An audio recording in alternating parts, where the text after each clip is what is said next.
रागी, जिसे finger millet के नाम से भी जाना जाता है, एक अत्यधिक पौष्टिक और बहुमुखी अनाज की फसल है। केरल में इसे स्थानीय तौर पर मुत्तारी पंजाबुल कुवारा के नाम से जाना जाता है और इसका वैज्ञानिक नाम एल्यूसिन कोराकना है। यह पोएसी परिवार से संबंधित है। इस वीडियो में हमने रागी पौधे की विशेषताओं, निषेचन, कीट और बीमारियों, पारंपरिक औषधि उपयोग, खाक उपयोग और प्रजनन के बारे में बताया है। विस्तृत जानकारी के लिए पूरा वीडियो देखें। इस वीडियो के बारे में अपनी टिप्पणियां और प्रतिक्रियाएं भी लाइक या कमेंट के रूप में छोड़ें और दूसरों के साथ साझा करें। इस तरह के पौधों के बारे में अधिक जानकारी पूर्ण वीडियो के लिए इस चैनल की सदस्यता लें।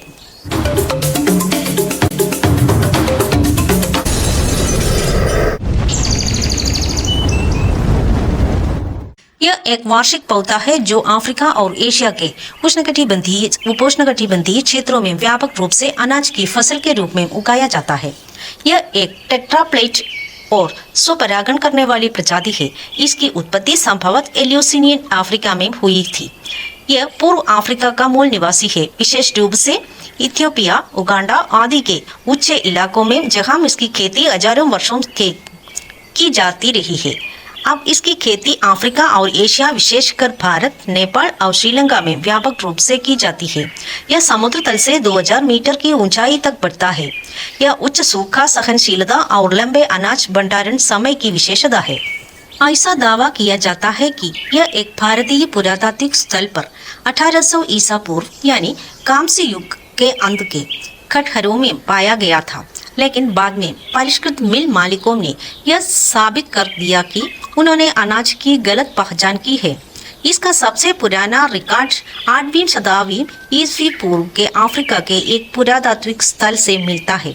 इसलिए उन्होंने मक्का, ज्वार और कसावा जैसी कम श्रम वाली फसलों की ओर रुख किया, लेकिन एशिया में ऐसा कोई बदलाव नहीं हुआ। आज इसकी खेती दक्षिण पूर्व अफ्रीका के कुछ हिस्सों, विशेष रूप से युगांडा, केन्या, कांगो, लोकतांत्रिक गणराज्य Zimbabwe, Zambia, Malawi, Tanzania, Bharat और नेपाल के कुछ हिस्सों, दक्षिण पूर्व सूडान और अफ्रीका के मोजाम्बिक में की जाती है। यह पूर्वी अफ्रीका के शुष्क क्षेत्रों में वर्षा आधारित मोनोक्रॉप्स में सबसे आम है। पूर्व अफ्रीका में दालों के साथ उंदर फसल उगाना भी आम है। उष्णकटिबंधीय मध्य अमेरिका में इसे फलियां, कसावा, केले और सब्जियों के साथ उगाया जाता है। यह दक्षिण एशिया में सबसे आम अंदर फसलों में से एक है। इसकी खेती डालिकाम्स, अरहर, ज्वार, अरंडी, मक्का, फॉक्सटेल बाजरा, ज्वार और ब्रेसिकास के साथ की जाती है। इसकी उपज परिपक्वता के आधार पर 2 चरणों में ली जाती है। कटाई के बाद फसलें अच्छी रहती है और उन पर कीड़ों और फफूंदियों का हमला कम होता है। इसे 10 साल तक सुरक्षित रखा जा सकता है। इसे अच्छी भंडारण स्थितियों में 50 वर्षों तक संग्रहित किया जा सकता है। यह लंबी भंडारण क्षमता कृषि में फसल की विफलता के जोखिम को कम करती है। यह एक दृढ़ पौधा है जिसकी खेती विभिन्न जलवायु में की जा सकती है। यह सूखा प्रतिरोधी है। इसकी खेती खराब मिट्टी में भी की जा सकती है जहां अन्य अनाज नहीं उगते। यह एक ऐसा पौधा है जिससे बहुत कम उर्वरक की आवश्यकता होती है और इसे उगाना अपेक्षाकृत आसान है। इसकी कम लागत और इनपुट आवश्यकताओं के कारण हम इसे पर्यावरण की दृष्टि से टिकाऊ फसल मान सकते हैं। इसमें शुष्क मिट्टी और कठोर जलवायु में उगने की क्षमता है जो कृषि जैव विविधता में बहुत बड़ा योगदान देती है। यह विशेष रूप से उल्लेखनीय है क्योंकि यह एक ऐसी फसल है जिसे भारत के उष्णकटिबंधीय, उपोष्णकटिबंधीय क्षेत्रों में एक अंतर फसल के रूप में और व्यावसायिक आधार पर उगाया जा सकता है। यह भारत में गेहूं, चावल, मक्का और बाजरा के बाद उत्पादन में छठे स्थान पर है। इसकी खेती कर्नाटक, आंध्र प्रदेश, तमिलनाडु, ओडिशा, महाराष्ट्र, उत्तराखंड और गोवा में सीमित मात्रा में की जाती है और यह भोजन और औषधीय प्रयोजनों के लिए बहुत महत्वपूर्ण है। यह स्थानीय बाजार में भी बहुत कम मात्रा में उपलब्ध है। इसका अत्यधिक अंतर्राष्ट्रीय महत्व है और उष्णकटिबंधीय भारत के कई हिस्सों में इसकी बहुत अधिक पैदावार होती है। इसलिए इसका व्यावसायिक उत्पादन कृषि अर्थव्यवस्था के लिए एक परिसंपत्ति होगा। इसकी अधिकांश प्रजातियां 12 घंटे की दिन की रोशनी में बढ़ती है, मुख्यतः अर्धशुष्क उष्णकटिबंध में। हालांकि यह भारत, नेपाल आदि के हिमालयी क्षेत्रों में भी बहुतायत से उगाया जाता है। इसे आमतौर पर सूखा प्रतिरोधी फसल माना जाता है, लेकिन यह एक मध्यम वर्षा प्रिय पौधा भी है। अच्छी पैदावार के लिए इसे एक वर्ष में कम से कम 500 मिलीमीटर बारिश की आवश्यकता होती है। इसलिए दुनिया भर के अधिकांश किसान वर्षा आधारित खेती पर निर्भर है। अच्छी सिंचाई से पैदावार में काफी सुधार हो सकता है। यह भारत में सर्दियों की शुष्क फसल है। यह गर्मी सहन करने योग्य है। उगांडा की रागी किस्में के लिए इष्टतम औसत विकास तापमान 27 डिग्री सेल्सियस है। न्यूनतम तापमान 18 डिग्री सेल्सियस से नीचे नहीं जाना चाहिए। यह विभिन्न प्रकार की मिट्टी में उगता है, जिसमें उपोष्णकटिबंधीय जलवायु में लैटराइट मिट्टी, दोमट, रेत और मिट्टी शामिल है। लगातार नमी बनाए रखने वाली अच्छी जल निकासी वाली मिट्टी इसके लिए सबसे अच्छी होती है। यह मिट्टी की लवणता को कुछ ईद तक सहन कर सकता है। साथ ही जल जमाव वाले क्षेत्रों में पौधों एक सीमित सीमा तक ही उगता है। इसलिए मिट्टी के लिए अच्छी जल निकासी और मध्यम नमी धारक क्षमता आवश्यक है।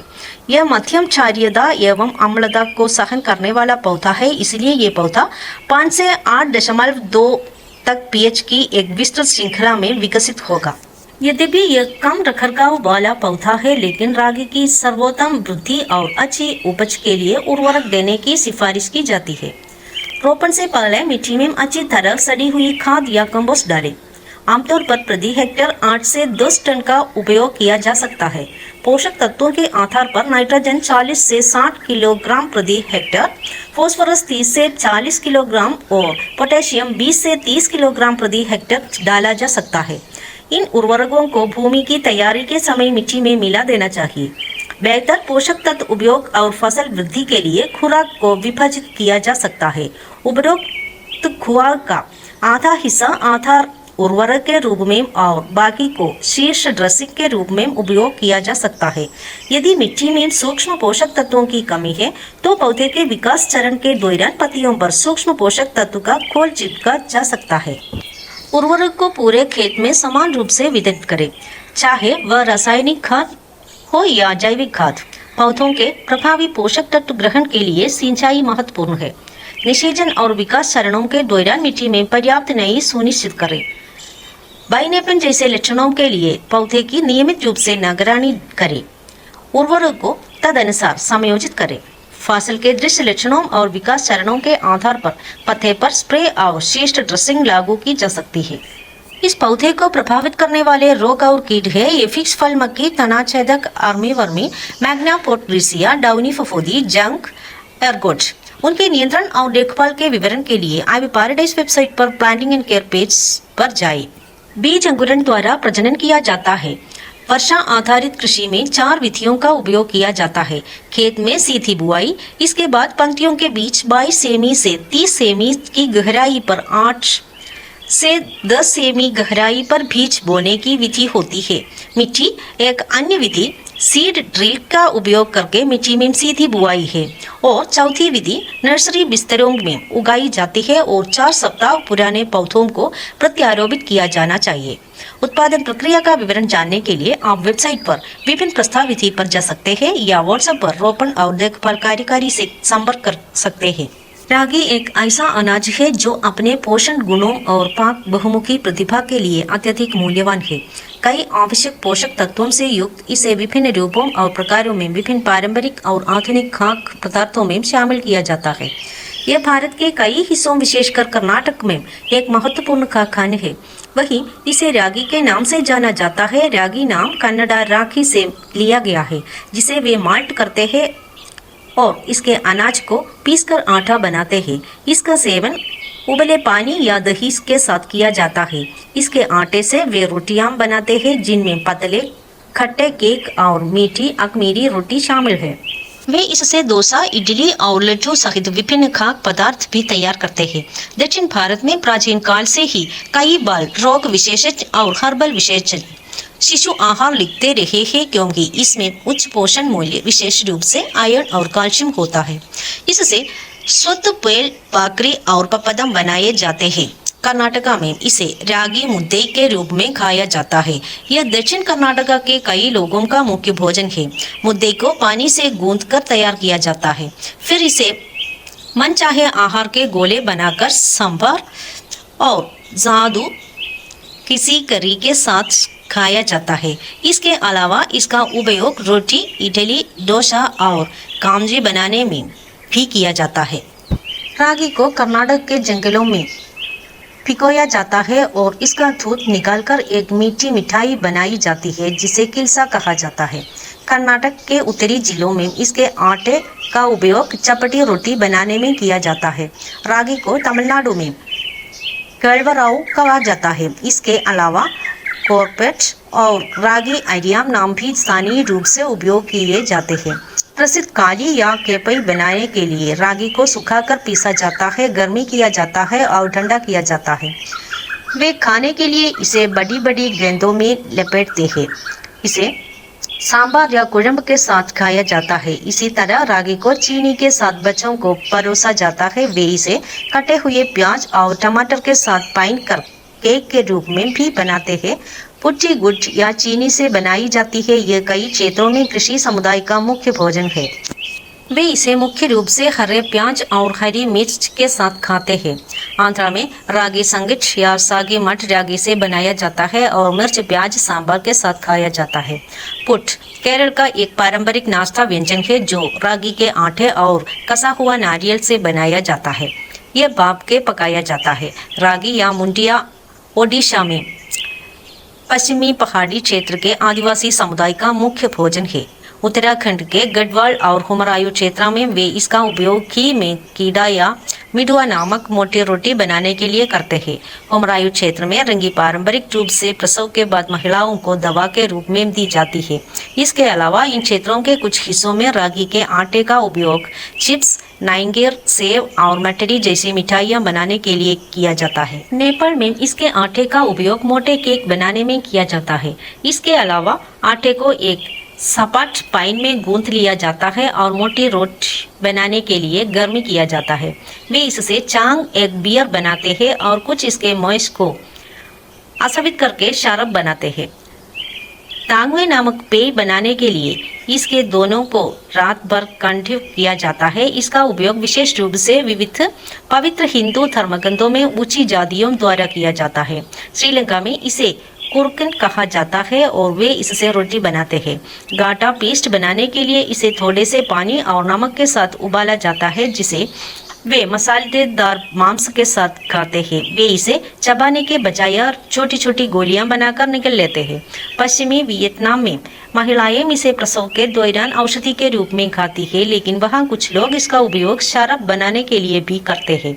इसे भिगोकर, सुखाकर, भूनकर और पीसकर पाउडर बनाया जाता है। इसके अलावा दुनिया के अलग अलग हिस्सों में और अलग अलग संस्कृतियों में इसका इस्तेमाल खाने के लिए अलग अलग तरीके से किया जाता है। रागी के आटे का उपयोग कोडकी और केक बनाने में किया जाता है। यह पौष्टिक स्वाद प्रदान करता है और तली हुई चीज़ों के पोषण मूल्य को बढ़ाता है।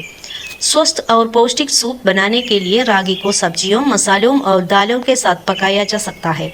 पौष्टिक भोजन के लिए यह एक बेहतरीन विकल्प है। रागी के आटे को सब्जियों, मसालों और पानी के साथ भूनकर और पकाकर रागी उपमा नामक एक स्वादिष्ट व्यंजन बनाया जा सकता है। यह पारंपरिक सूजी के आटे का एक बढ़िया विकल्प है। पानी, दालचीनी या इलायची जैसे मसालों का उपयोग करके मीठे और नमकीन पैनकेक बनाए जा सकते हैं। इन्हें शहद, सिरप और चटनी के साथ परोसा जा सकता है। रागी के आटे को रेसिपी में इस्तेमाल करने के पहले भूनने से इसका स्वाद बढ़ जाता है। डोसा और इडली जैसे व्यंजनों के लिए रागी के आटे को किंडिव करने से पाचन और पोषक तत्वों के अवशोषण में सुधार होता है। रागी के आटे को गेहूं और चावल जैसे अन्य अनाजों के साथ मिलाते से पकी हुई चीज़ों को अच्छा बनावट मिल सकती है। इसका आटा अन्य अनाज के आटे की तुलना में अधिक पानी सोखता है, इसलिए इसका उपयोग करके व्यंजनों में तरल की मात्रा को समायोजित करें।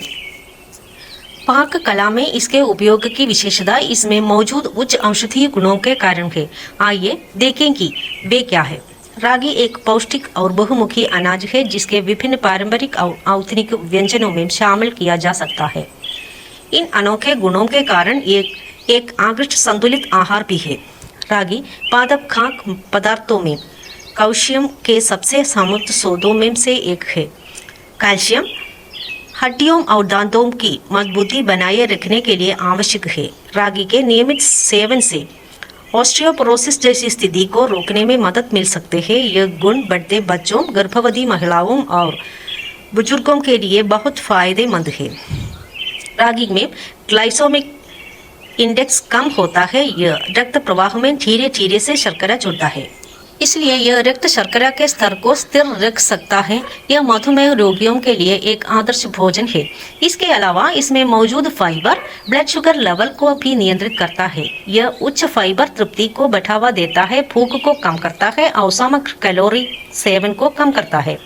इसलिए यह वजन घटाने और नियंत्रण में बहुत प्रभावी है। ये फाइबर पाचन में मदद करते हैं और कब्ज को रोकते हैं। यह नियमित मल त्याग को सुविधाजनक बनाता है और पाचन विकारों को ठीक करता है और एक स्वास्थ्य पाचन तंत्र प्रदान करता है। चूंकि यह आयरन का अच्छा स्रोत है, इसलिए यह रक्त में हीमोग्लोबिन के उत्पादन के लिए बहुत महत्वपूर्ण है। इसके नियमित उपयोग से एनीमिया को रोका और नियंत्रित किया जा सकता है, खासकर उन महिलाओं और बच्चों में जो आयरन की कमी से ग्रस्त है। रागी में पॉलीफ्लेवोनोल जैसे बहुत उच्च स्तर के एंटीऑक्सीडेंट होती है जो शरीर में हानिकारक मुक्त कणों को बेअसर करने में मदद करते हैं। इससे ऑक्सीडेटिव तनाव कम होता है और कैंसर जैसी पुरानी बीमारियों का खतरा कम होता है। रागी में मौजूद लिसिथिन, मेथियोनिन जैसे अमीनो एसिड लिवर में अतिरिक्त वसा को खत्म करके कोलेस्ट्रॉल के स्तर को कम करने में मदद करते हैं। इसके अलावा इनमें मौजूद उच्च फाइबर सामग्री खराब कोलेस्ट्रॉल के स्तर को कम करने और हृदय स्वास्थ्य में सुधार करने में मदद करती है। रागी में मौजूद विटामिन सी और ई सहित एंटीऑक्सीडेंट कोशिकाओं को ऑक्सीडेटिव क्षति को कम करके समय से पहले बूढ़ा होने से रोकते हैं, जिससे त्वचा स्वस्थ होती है और उम्र से संबंधित स्थितियों में कमी आती है। यह ट्रिप्टोफैन जैसे आवश्यक अमीनो एसिड का अच्छा स्रोत है जो शरीर को शांत करता है। रागी ट्रिप्टोफैन के उत्पादन में मदद करता है जो सेरोटोनिन नामक एक न्यूरोट्रांसमीटर है जो हमारे विश्राम और मूड में सुधार करता है। इससे तनाव और चिंता कम होगी। स्तनपान करने वाली माताओं के लिए स्तन के दूध के उत्पादन को बढ़ाने के लिए रागी बहुत फायदेमंद है। इसकी कैल्शियम और आयरन जैसी उच्च पोषण सामग्री मां और बच्चे की पोषण संबंधी आवश्यकताओं में काफ़ी मदद करेगी। सीलियाक रोग से पीड़ित व्यक्तियों के लिए रागी गेहूं और अन्य ग्लूटेन युक्त अनाज का एक पौष्टिक ग्लूटेन मुक्त विकल्प है। इसलिए इसका उपयोग विभिन्न प्रकार के ग्लूटेन मुक्त व्यंजन तैयार करने के लिए किया जाता है। रागी में मौजूद उच्च मैग्नीशियम सामग्री हृदय की सामान्य लय बनाए रखने, रक्तचाप को कम करने और हृदय रोग को कम करने में मदद करती है। इसके अलावा इसमें मौजूद फाइबर और एंटीऑक्सीडेंट सामग्री हृदय स्वास्थ्य के लिए बहुत अच्छे हैं। यह पूरी तरह से कोलेस्ट्रॉल और सोडियम मुक्त है, इसलिए यह हृदय स्वास्थ्य और रक्तचाप के लिए बहुत अच्छा है। हालांकि इसमें आपके स्वास्थ्य को बेहतर बनाने के लिए कई क्षमताएं हैं, लेकिन इसके कुछ दुष्प्रभाव भी है। किसी भी चीज़ का ज़रूरत से ज़्यादा सेवन आपके शरीर और सेहत पर बुरा असर डाल सकता है। रागी के लिए भी यही बात लागू होती है। रागी में प्रोटीन की मात्रा अधिक होती है। शरीर में बहुत अधिक प्रोटीन किडनी रोग के रोगियों में समस्या पैदा कर सकता है। इसका अधिक सेवन करने से इस रोग से पीड़ित लोगों के शरीर में ऑक्सैलिक एसिड की मात्रा बढ़ सकती है, इसलिए वे रागी के उपयोग को प्रतिबंधित करते हैं। इसमें मौजूद एसिड में से एक फाइटिक एसिड है जो जिंक, आयरन और मैग्नीशियम जैसे खनिजों को बांधता है। इससे शरीर में खनिजों का अवशोषण धीमा हो सकता है, इसलिए यह हमारी पोषक तत्व अवशोषण प्रक्रिया में हस्तक्षेप कर सकता है। रागी के स्वास्थ्य लाभों में पोटेशियम शामिल है जो शरीर के लिए अच्छा है। हालांकि शरीर में अतिरिक्त पोटेशियम मतली सीने में दर्द, शरीर में चुनानी आदि जैसी समस्याएं पैदा कर सकता है, इसलिए अपनी रागी को नियमित करें। कुछ लोगों को रागी में अतिरिक्त फाइबर के कारण सूजन का अनुभव हो सकता है। ऐसे व्यक्तियों द्वारा इसका उपयोग प्रतिबंधित करें। हालांकि यह दुर्लभ है। रागी कुछ लोगों में एलर्जी का कारण बन सकता है। इससे खुजली, सूजन, सांस लेने में कठिनाई, सूजन आदि जैसी एलर्जी प्रतिक्रियाएं हो सकती है। इसके बावजूद रागी असंख्य औषधीय गुणों से भरपूर एक सुपर फूड है। इसकी पोषक तत्व साधन प्रोफाइल इसे समग्र स्वास्थ्य और कल्याण को बढ़ावा देने के लिए आहार में एक आकर्षक अतिरिक्त बनाता है। रागी को नियमित सेवन से विभिन्न स्वास्थ्य समस्याओं को रोकने और नियंत्रित करने में मदद मिल सकती है। इसलिए रागी विभिन्न उम्र के लोगों के लिए एक बहुत ही मूल्यवान अनाज है। यहाँ हम आपके लिए कई विशेषताएं प्रस्तुत करते हैं जिनके बारे में आप जानते हैं और नहीं जानते हैं। यह आईवी पैराडाइज के रोपण और देखभाल कार्यकारी से संपर्क करके या वहां के पारंपरिक किसानों से अपने इलाके में पारंपरिक खेती के तरीकों के बारे में जानकारी इकट्ठा करके किया जा सकता है। इसके अलावा यह यथासंभव अधिक से अधिक पौधे ढूंढने और उनके अपने पास लाने का प्रयास करता है। शॉपिंग साइट पर कई दुर्लभ पौधे उपलब्ध है, जैसा कि इस वीडियो में बताया गया है। उन्हें साइट से या व्हाट्सएप पर हमसे संपर्क करके खरीदा जा सकता है।